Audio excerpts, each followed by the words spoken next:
Get yourself warmed up. Well, I might get some hot cocoa over at Bell's if they're still open. That sounds pretty good. All right, so this video that you're watching right now is what we call a talking head, because you see my head and it's talking, right? So this is called a talking head video.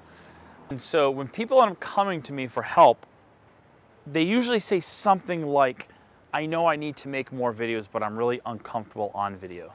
The first thing I would say to that is, if you're really uncomfortable, then just don't do it. You don't have, like, there are plenty of people that run great accounts and have great websites, great social media, and don't make any talking head videos at all. So don't do something that's gonna make yourself uncomfortable, first of all. That's the first thing. The second thing is, if you are not sure if you're uncomfortable with it, because maybe you just really haven't given it like a good go, here's what I would do to create talking head videos. I would just use stories, because they only last for 24 hours.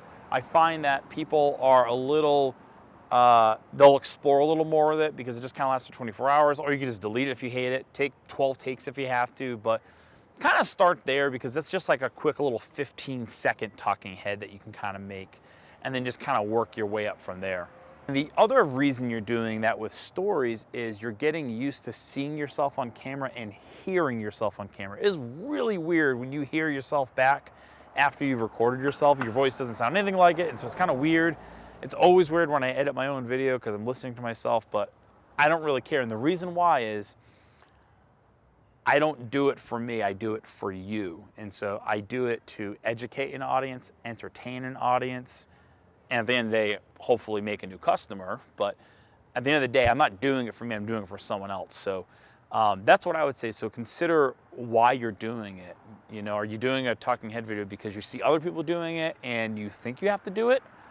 Or because you really believe like, oh, I can get over a little bit of awkwardness, and if I can just get over that little awkwardness, then I can maybe help someone with whatever specialty knowledge that I have. So if that's the case, then I would say start with stories, work your way from there, and then just keep going, keep hustling.